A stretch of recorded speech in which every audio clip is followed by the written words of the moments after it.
I've got only a few months left before I'm done answering King James Onlyists on this channel and on the popular level more generally. I'm taking an honorable discharge, but until then I'd like to continue answering the most serious King James Onlyists. That's why they pay me the Canadian dollars. I found a new King James Onlyist who makes a serious argument, and I'm going to evaluate just one video of his. Because he does a reasonably good job of staying on the topic of readability, and because he scores what I might call 2/3 of a point off of me. All the same, he commits one of the classic errors of King James Onlyism. He can't bring himself to give me 2/3 of a point back. In this video, a new King James Onlyist that I hadn't run into until quite recently discusses 3 dead words in the King James, a trio that ultimately comes from me: besom, chambering, and emerald. This King James defender does not believe the words are archaic, as we will see. The video presenter that I'm about to show you signs off as Dr. Stephen A. Height. I do not know where the doctor comes from. I failed in my attempts to discover it. I do know that he used to be the vice president at a King James only college in Indiana. That's about all I could discover. I'm going to try to let him represent his argument in his own words before responding. As usual on this channel, I will ignore what he says about textual criticism and focus on what he says about King James readability. Let's watch. What's in your Bible? Allegedly archaic words. Okay, let's just stop right there. Allegedly archaic words. That allegedly tells me that Height is going to say in the video that besom, chambering, and emerald are not archaic.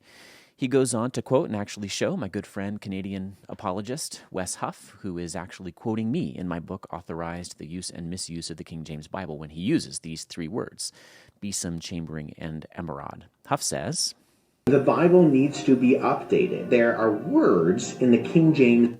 No, okay, the King James Bible needs to be updated. That's a key difference between the Bible needs to be updated and the King James. That's what he's talking about in context. That we don't use anymore. You don't say besom, chambering, and emerald. Okay, those are the key words, besom, chambering, and emerald. You say broom, immorality, and tumor. Okay, he got that straight from me. And Height has responses to this. Just listen. First of all, words never lose their meaning. Once a word has been defined, that definition stays with the word. You can add new definitions to it, but you never dismiss or take away definitions that have already been established. It's written and recorded in history. The Oxford English Dictionary is a great place to find out what those words mean. The online version does not have all of the definitions and it isn't as thorough. You can find a compact edition of the Oxford English Dictionary on eBay. You just have to have a magnifying glass in order to be able to He's right about that. read it. Doesn't learning something new help you to better rightly divide the word of truth? Is it impossible to understand what a word means without a dictionary?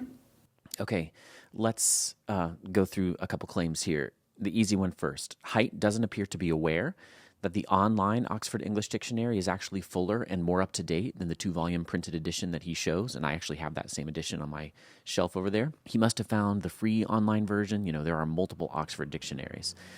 This is a minor error, but it's a major inconvenience to use the paper edition. If you want the Oxford English Dictionary, I strongly encourage you to get electronic access from your local library or by selling a kidney. The OED folks will barter for it, I'm told.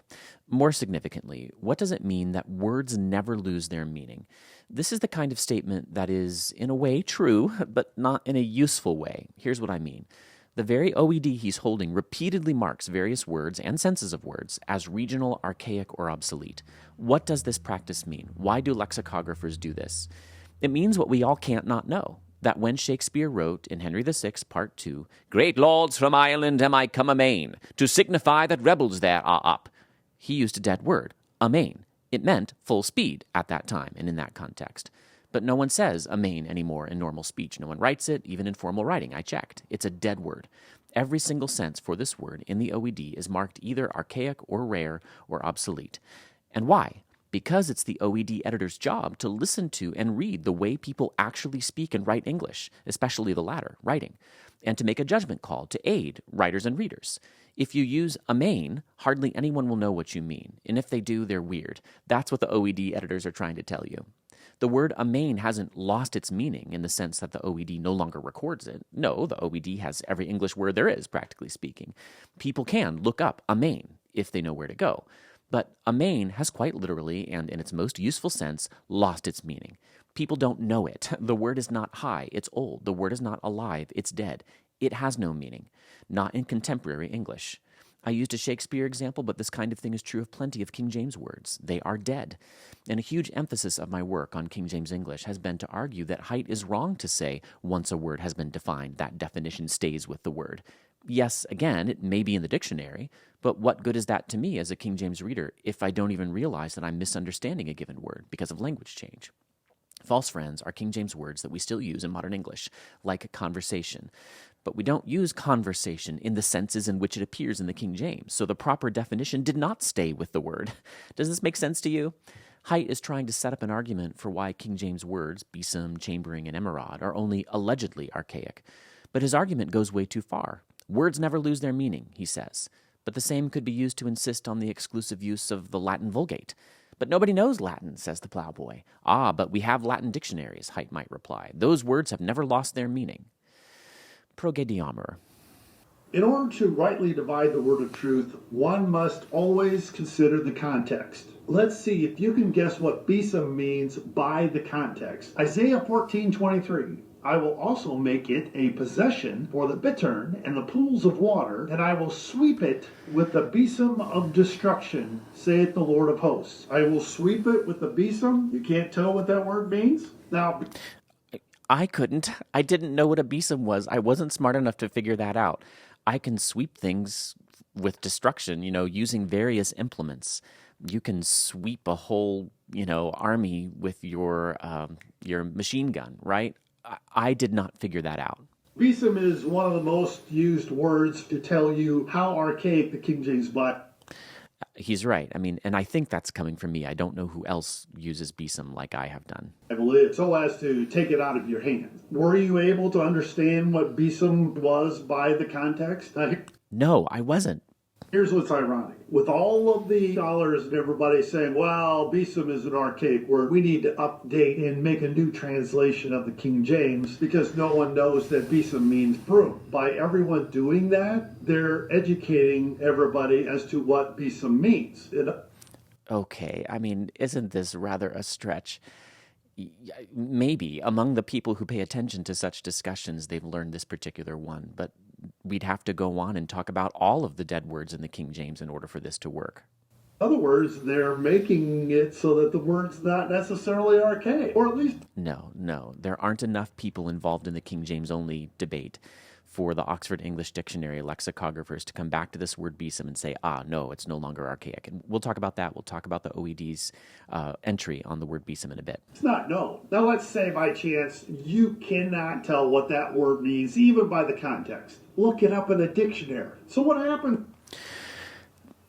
If you've watched my channel, you know what I'm going to say to this, so I'm just going to keep going. When we look up besom on Google, besom has its own Wikipedia page.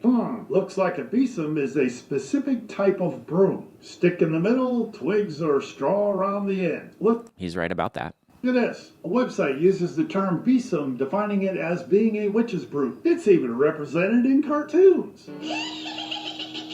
Look at all these YouTube videos on how to make a besom. If besom's such an archaic word, why is it so easy to find it on the internet? Especially YouTube. It could be said that the biblical besom just meant broom, whereas today it's more specific as to a type of broom. And we'll talk about that in a minute. That's actually an important acknowledgement on his part, and one of the reasons I wanted to engage with him. That's giving me a small amount back. That's giving me a millimeter. I really do appreciate that. But it's still a broom. Besom is only used once in the Bible, and with the context, I can't believe that people can't figure out what that word is. Okay, now this is a standard argument in King James onlyism, and I just always want to ask, sure, okay, only occurs once. And if that were the only archaic word in the King James, then I really would not have a complaint. I would just say, let's make sure to have a footnote, or can we update that one word? But it isn't just one word, it's countless. And King James onlyists never seem to want to go on and then just go ahead and count all these dead words. How many are there and how many times do they appear? And they certainly don't want to do that with the false friends. Okay, I am indeed, however, giving height 2/3 of a point here. When I first began using the word besom as a stock example of a dead word in the King James, probably 7 or 8 years ago, I admit publicly here that I did not know that it was still used at the edges of the language to describe a specific type of broom, an older type of broom, one that is associated with witches. Now, I know English, so I went with my gut, which told me quite clearly in English that besom simply isn't known or used by English speakers. Height shows that I was at least a little bit wrong. His 2/3 of a point is redeemable for one free copy of Authorized, The Use and Misuse of the King James Bible, and I'm serious. If he will message me, I'll send him one. I can't in good conscience give Height a full point, however, for a few reasons. One is exemplified, follow me here, in the transcript that YouTube made of Height's video. It got 99% of his words spot on, but it never got besom right. I actually counted. If you look down here in the transcript, you will see... That's not the transcript. That is his own script. Oh, come on. All the way down here in the transcript. Show transcript. Look how it transcribes besom. And I'm going to tell you a little bit more about that. I actually counted. I actually took the time to do this. Google gave boom 2 times. It gave BM as the... transcription, the speech to text 3 times. It gave biome 5 times, B-E-O-M-E. There's 1, 2. Yep, there's 5 times. And it gave biome. That was its most common transcription, transcribed form of the word. It did that 10 times. Why did the massively expensive AI-addled speech-to-text engine at one of the world's biggest tech companies fail to convert this spoken word to text accurately, even once, even though it was spoken over a dozen times in the video? It actually used nonsense syllables that aren't even words multiple times, almost 20 times, instead of the word he clearly spoke. It's because that engine is taught to expect contemporary English, not archaic English. Even Google's Gemini herself could not understand the word besom, even when it was repeated, even after reading the entire contents of Wikipedia, including the besom page. It also turned wantonness into wantedness, by the way. And I want to point something out about archaic English that I didn't learn until King James onlyists forced me to look it up. In lexicography, the formal science of dictionary making, archaic doesn't only mean old. It can also be used to describe words that were once common but have moved to the fringes of the language. Wikipedia puts it really well, and I want to share this with you. On the archaism entry, it says, in language, an archaism is a word, a sense of a word. That's really key for my work. Or a style of speech or writing that belongs to a historical epoch beyond living memory, but that has survived in a few practical settings or affairs. Does that make sense? Do you get that? Okay, let's look at what else it says down here. I thought this was helpful. A distinction between archaic and obsolete words and word senses is widely used by dictionaries. If you've watched the channel, you've seen that countless times.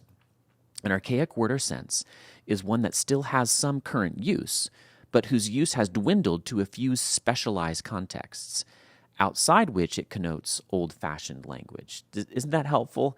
Or I might add, the word is just simply unknown. That happens too, like with besom for most people. Outside certain contexts, people just don't know it. It says, in contrast, an obsolete word or sense is one that is no longer used at all. A reader encounters them when reading texts that are centuries old. For example, the works of Shakespeare are old enough that some obsolete words or senses are encountered therein. That's kind of cute. Okay, is that making sense to you? There are glosses or annotations often provided in the margins because this is not a problem unique to the King James. This happens with Shakespeare and Chaucer in any very old English. An example of an archaic word with current use that I've talked about on the channel before is beeves. Like besom, I initially assumed that the word beeves was just dead.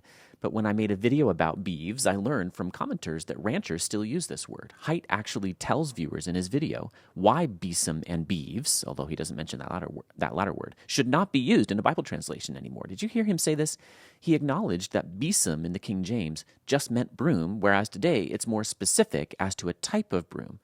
The same is true of beeves. It used to be a generic word for cow or cattle, but it now means something more specific. Cattle as a commodity, cows who are being bought and sold and raised for meat, for beef. Beef, the singular, beeves is the plural. Only ranchers know this word, beeves, because only ranchers need to speak of cattle as a commodity. This is exactly what language does. It moves words in mysterious ways. Yes, besom is still part of contemporary English, but it's been silently swept to the edges, where it's used by witches and by those relatively rare people who need to talk regularly about specific medieval kinds of brooms. Besom is not an accurate translation anymore in the King James, in that one verse in which it appears, for those who know what it means, because they're going to hear something specific that was not intended by the King James translators. And the word besom carries no meaning at all for the vast majority of English speakers. Nerds, are you still with me? Nerds! You know who you are. You're still here. We're the ones left at the back of the party. We need one another. So let's go to nerd level 74. There's one more thing that Haidt could say that might get him to win a point, a full point, not just 2/3 of one, and I'm going to offer it to him. He could say, well, a besom was the type of broom that the Israelites would have used in that day, and so it's more accurate than broom. I have actually heard this from the most gifted young King James onlyist I know, my best opponent, Christopher Yetzer. I think he's the one who said it to me. And this gets complex. For one thing, I don't think we can be certain what sweeping implements looked like to Isaiah, but as best I could discover, and I'm not an archaeologist, Egyptians at least did not have besoms in the time before Christ. They didn't wrap twigs around sticks. Instead, they used implements that looked like this broom at the Brooklyn Museum that came from a few centuries before Isaiah. Maybe I'm wrong. Let's say I'm wrong. Let's say that ancient Israelites in Isaiah's day all swept their homes, no exceptions, with bundles of twigs tied around sticks. What's the really important thing to communicate when translating the phrase, I will sweep them with the blank of destruction, in that case? Should the translator make certain to specify the type of sweeping implement used by ancient Israelites, even at the risk of using a word hardly anyone knows, or that calls up associations with witches? Or would the translator convey the image best by using the general term broom, a word that everyone knows? Indeed, the Oxford English Dictionary says that in literary English, broom is now generic and besom specific. You can see this on screen. If besoms were the types of brooms used back in Isaiah's day, I still think the translator would rightly perceive that the value of using a word accessible to 100% of English speakers outweighs the very punctilious, fussy, hair-splitting accuracy of specifying the exact method of broom construction in a way understandable only to the 8 witches who have Bibles but don't read them anyway. And might I remind you that besom is still a type of broom, so it would not be inaccurate even in my thought experiment. Have we nerded out enough? Let's move on to chambering.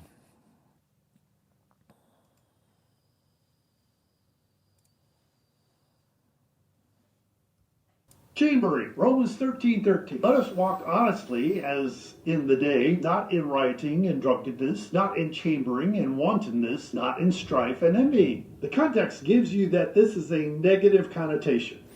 I actually said the very same thing when I did a video on this. Yes, he's totally right about that. So there's the first clue. So what does chambering mean? Let's break it down. Chamber, as in bed chamber, and putting the suffix ing at the end makes it active, and a gerund, therefore making it chambering, going from bed chamber to bed chamber or bed to bed. Does that make it a little more clear?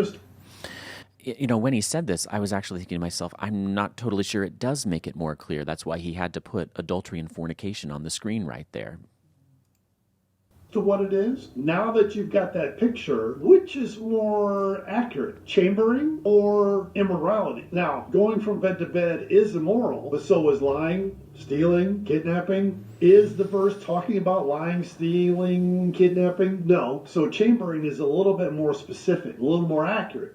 Okay, just a little point here. King James onlyists will frequently say something like that without actually mentioning what the Greek word means.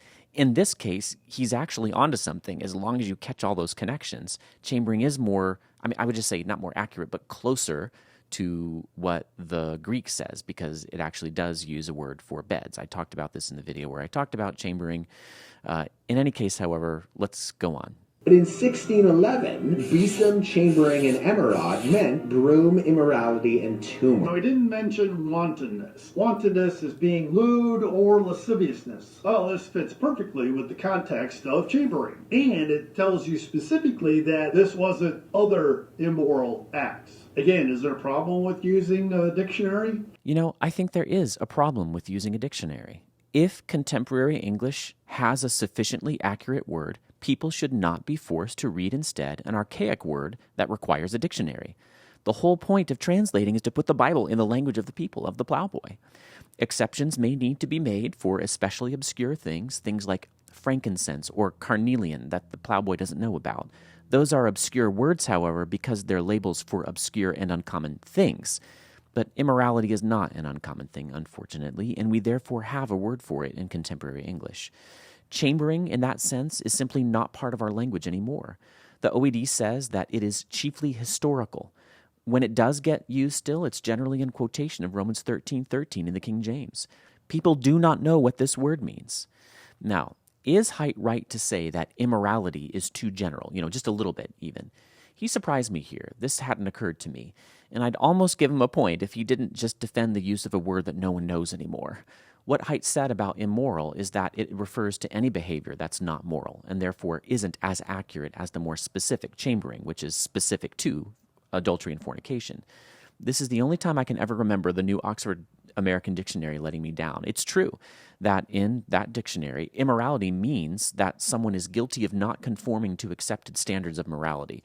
I will show that to you. If I search for that word, immorality, in Raycast, which I'm going to talk about on the channel, the state or quality of being immoral, wickedness, and if I just search for immoral, it shows not conforming to accepted standards of morality. Okay, so he's on to something so far. Let's keep talking about this, however, because I think this misses an essential nuance that the Oxford English Dictionary gets.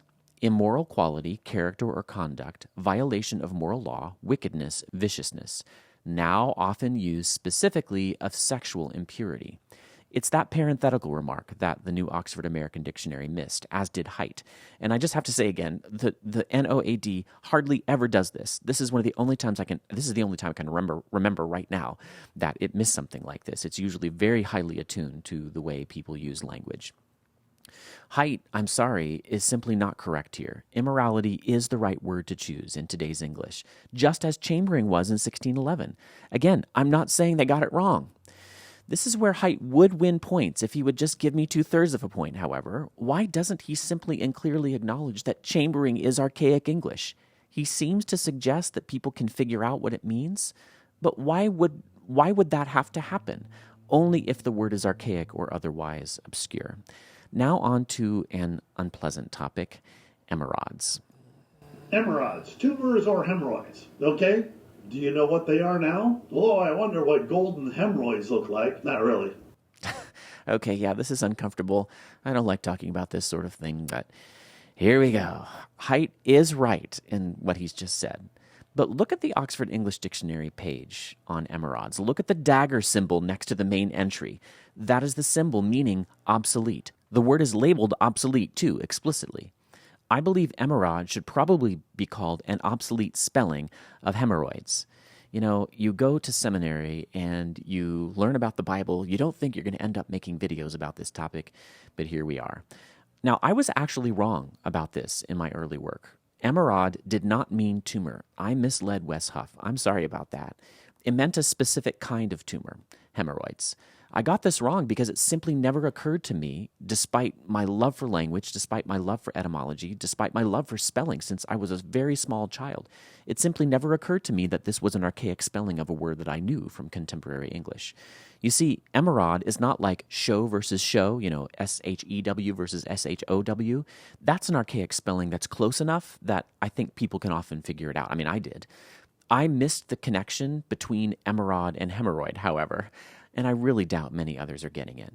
And a technicality here, the Hebrew word here is not clearly as specific as our word hemorrhoids. This is a family-friendly channel, and I prefer not to discuss what our word specifically refers to. I didn't actually know until I had to write this script. Man, the things I do for you. I'll just say that the Hebrew word may be more general, and that tumor is at least as likely to be accurate as hemorrhoid. It could be hemorrhoids, could be tumors. Okay, moving on. At the end of this video, Haidt offers what feels to me like genuine and sincere praise for my friend Wes Huff.